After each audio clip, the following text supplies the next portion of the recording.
Hay algo que los judíos más prósperos de la historia han tenido en común. No fue el banco donde guardaban su dinero, no fue la ciudad donde vivían, no fue el negocio que eligieron, fue algo que ponían en su mesa cada semana desde hace 3000 años.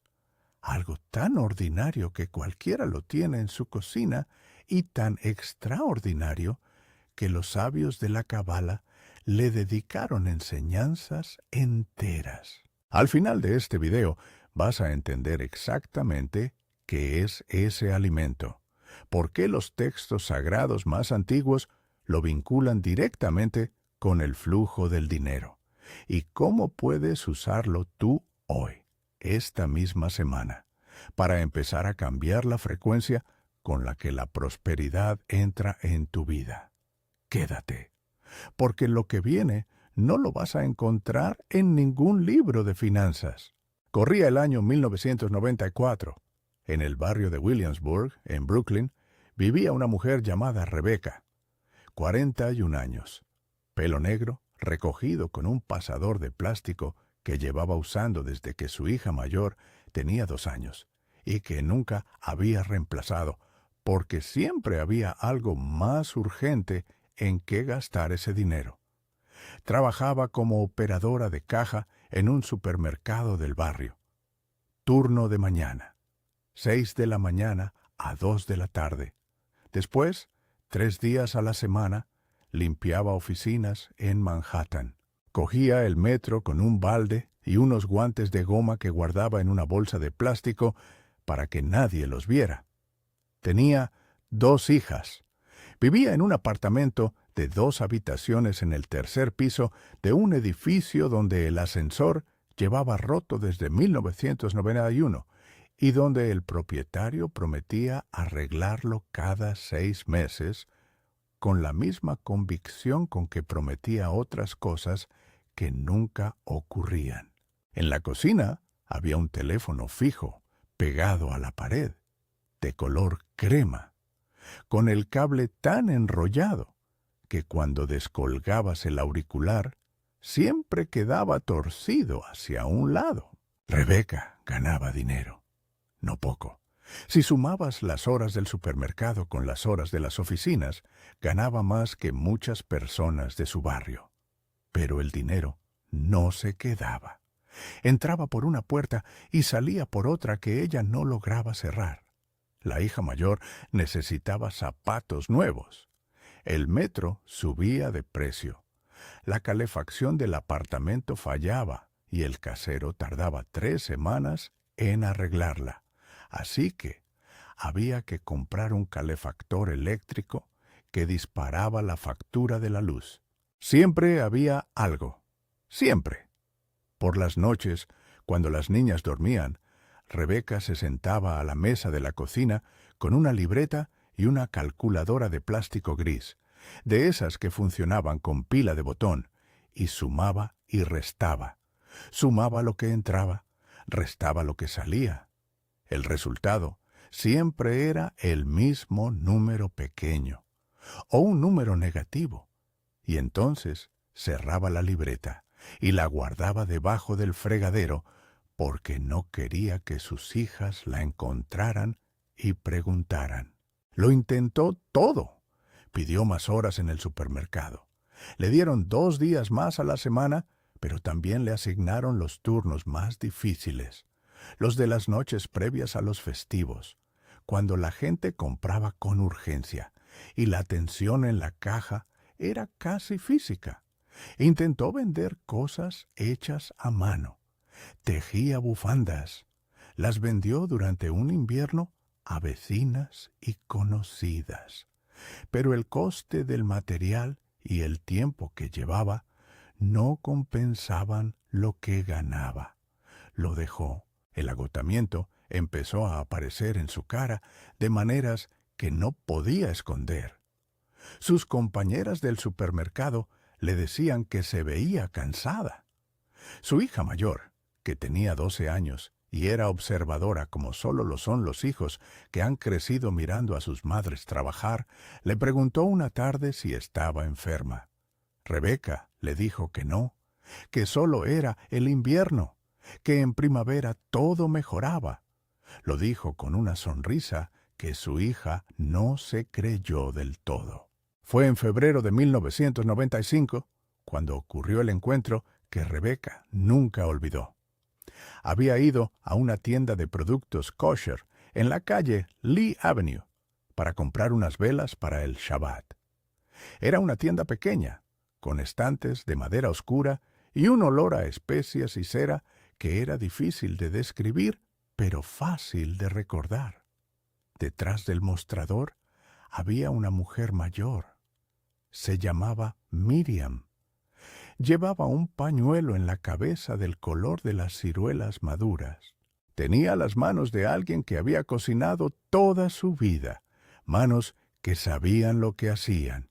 Miriam la miró de la misma manera en que la gente mayor mira a los más jóvenes cuando reconoce en ellos algo que ya conocen. «Tienes los ojos de alguien que lucha con el dinero», dijo sin rodeos, como si fuera una observación meteorológica. Rebecca sintió que la habían pillado haciendo algo que no debía. «Estoy bien», dijo por reflejo. «No te he preguntado cómo estás», dijo Miriam con calma. «Te he dicho lo que veo». Hubo un silencio. Rebecca puso las velas sobre el mostrador. «¿Comes chalá en Shabbat?», preguntó Miriam mientras envolvía las velas. «¿Cuándo puedo comprarlo?». La anciana asintió. «¿Y miel?». «También». «¿Y sabes por qué?». Rebecca lo sabía a medias, por tradición, por costumbre, porque así lo había hecho su madre y la madre de su madre. Pero no sabía la razón de fondo. Miriam apoyó las manos en el mostrador y miró a Rebecca directamente. «Siéntate un momento. Las velas pueden esperar». Antes de que Miriam le dijera lo que llevaba siglos guardado en esa tradición, «Necesito pedirte algo. Si llevas tiempo en este canal y ya pulsaste el botón de suscripción, gracias. De verdad, cada historia que traigo aquí lleva tiempo, cuidado y una intención real de que te aporte algo que puedas usar. Si todavía no estás suscrito y esta historia te está llegando, hazlo ahora. Y si ya lo estás, déjame en los comentarios esto. ¿Alguna vez has sentido que el dinero entra, pero no se queda? Porque lo que Miriam estaba a punto de explicarle a Rebecca tiene que ver exactamente con eso. Volvamos.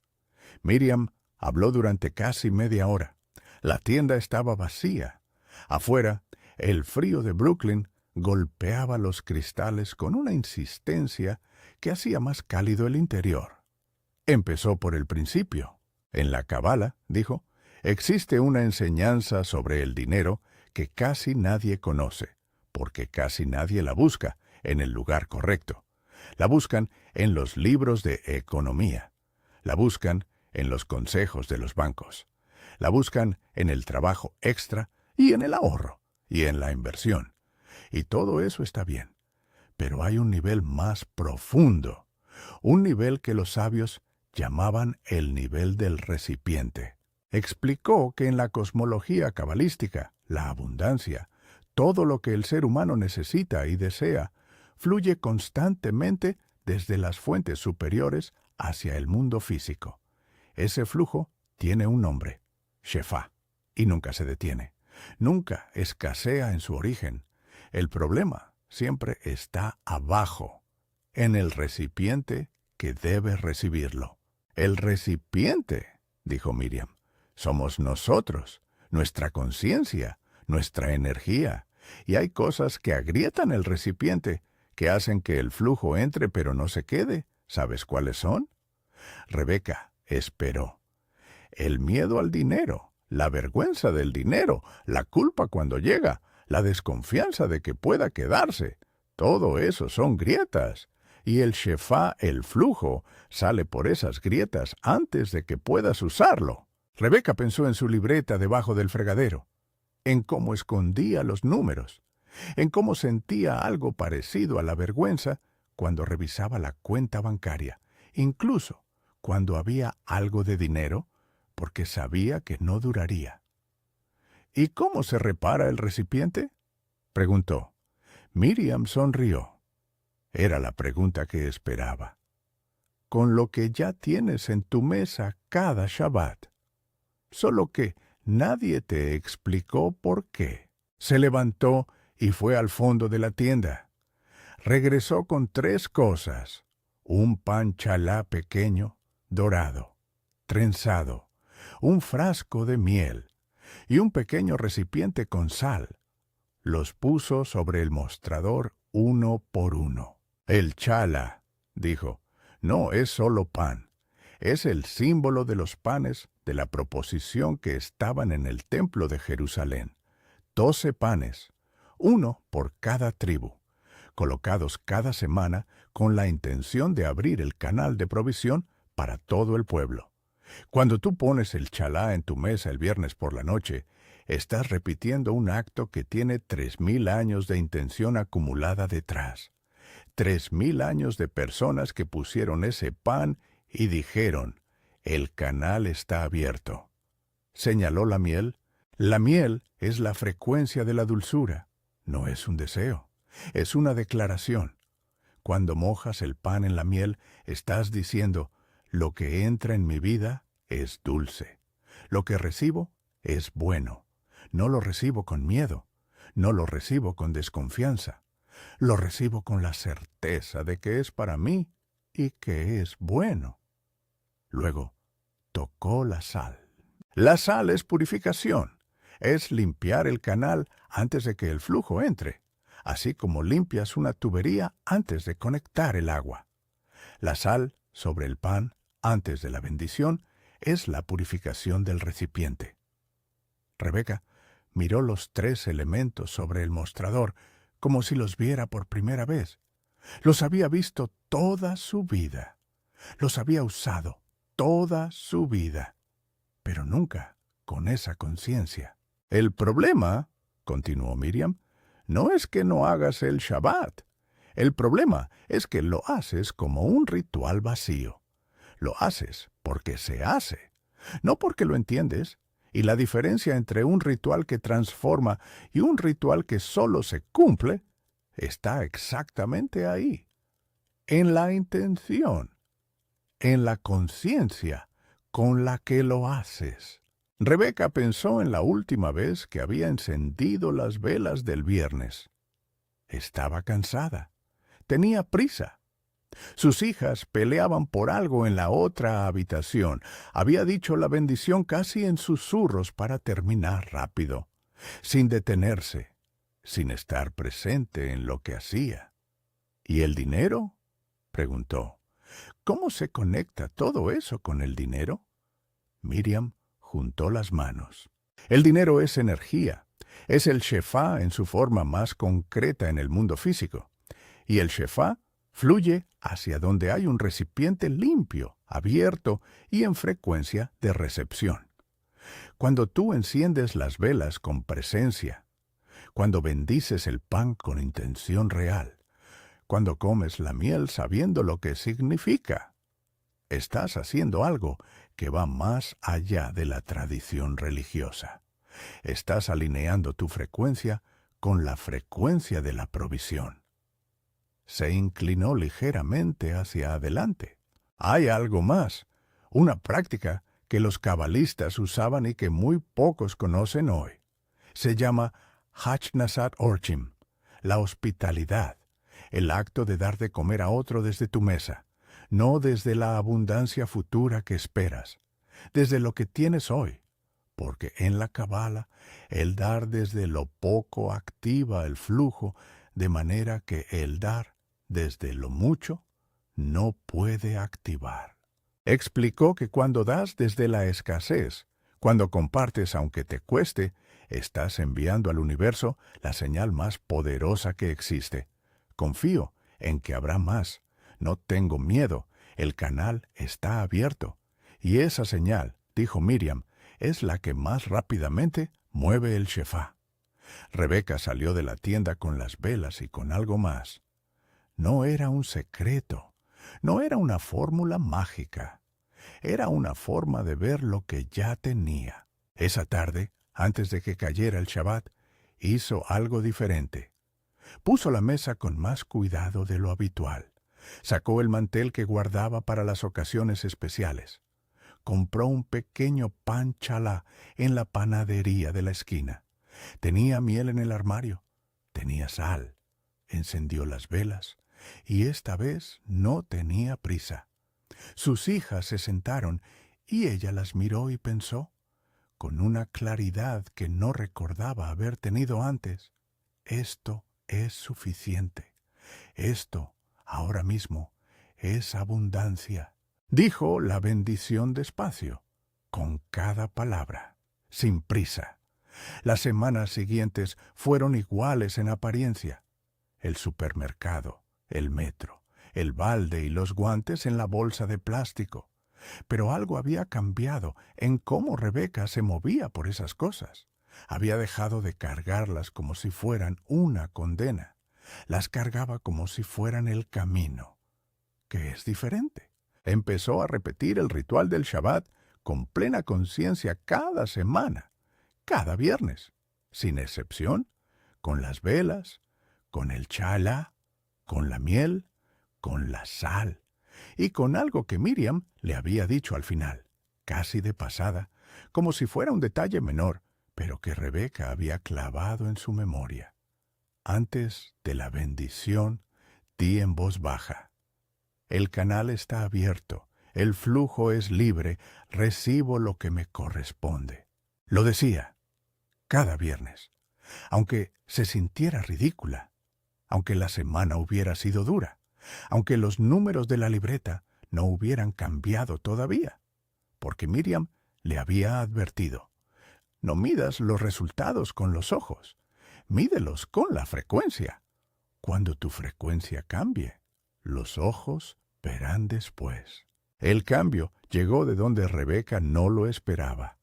En el supermercado donde trabajaba, la encargada de sección renunció de repente, sin previo aviso. Se fue a otra ciudad por razones familiares. La gerencia necesitaba cubrir el puesto de manera temporal mientras buscaban a alguien permanente. La gerente del turno de Rebeca pensó en ella. No porque Rebeca lo hubiera pedido, sino porque algo en su manera de estar en los últimos meses había cambiado. Era más serena, tomaba decisiones más rápido, trataba a los clientes difíciles con una paciencia que antes no tenía. Le ofrecieron el puesto temporal, con un aumento. Rebeca aceptó. El puesto temporal duró 4 meses. Al 4.º mes le ofrecieron el puesto permanente. No fue magia. Fue que cuando cambias la frecuencia con la que recibes lo que ya tienes, cambias también la frecuencia con la que el mundo percibe lo que puedes dar. Un año después de aquel viernes en que puso el mantel de las ocasiones especiales para una cena ordinaria, Rebeca fue a la tienda de Miriam. Llevaba un frasco de miel, el más caro que encontró. Lo puso sobre el mostrador sin decir nada. Miriam lo miró. Luego la miró a ella. «Ya no tienes los ojos de alguien que lucha con el dinero». Rebeca sonrió. «No, ahora tengo los ojos de alguien que aprendió a recibirlo. Escucha esto con atención, porque es lo más importante de todo lo que has oído hoy. Los textos sagrados de la tradición judía no son solo historia religiosa, son un manual de frecuencia, un mapa de cómo funciona el flujo de la abundancia en el mundo físico. Y durante siglos, generaciones de personas han practicado rituales que no entendían del todo porque los hacían por costumbre, no por conciencia. Y esa diferencia entre hacer algo por costumbre y hacerlo por conciencia es exactamente la diferencia entre un recipiente con grietas y un recipiente sellado. El chalá, la miel y la sal no son superstición, son tecnología antigua. tecnología de frecuencia. El acto de poner una mesa con intención es un acto de apertura del canal. El acto de decir una bendición con presencia es un decreto. El acto de compartir desde lo poco es la señal más poderosa que puedes enviar al universo. Confío en que habrá más. La Cábala enseña que el Shefá, el flujo de abundancia, desciende constantemente. Nunca se agota en su origen. Lo que cambia es la capacidad del recipiente para recibirlo, y el recipiente se agranda con gratitud. Se sella con intención. Se abre con el acto consciente de recibir lo que ya tienes como si ya fuera abundancia. Rebeca no encontró un negocio nuevo. No ganó la lotería. No heredó nada. Encontró algo más poderoso. Cambió la frecuencia con la que recibía lo ordinario. Y lo ordinario respondió convirtiéndose en extraordinario. Esta noche, si puedes, pon una mesa con intención. No importa lo que haya en ella. Un vaso de agua y un trozo de pan son suficientes si los pones con la conciencia de que son abundancia. Di en voz alta o en silencio: el canal está abierto. Recibo lo que me corresponde. Y come con presencia, sin teléfono, sin prisa, con la certeza de que lo que tienes hoy es el suelo desde donde crece lo que viene. El dinero no persigue a quien lo necesita. Persigue a quien ya vive en la frecuencia de quien lo tiene. Y en el próximo video vamos a hablar de algo que los mercaderes judíos de la Edad Media hacían antes de cada negociación importante. Una práctica de apenas 3 minutos que, según los textos de la Cábala, alineaba su mente con la frecuencia del acuerdo.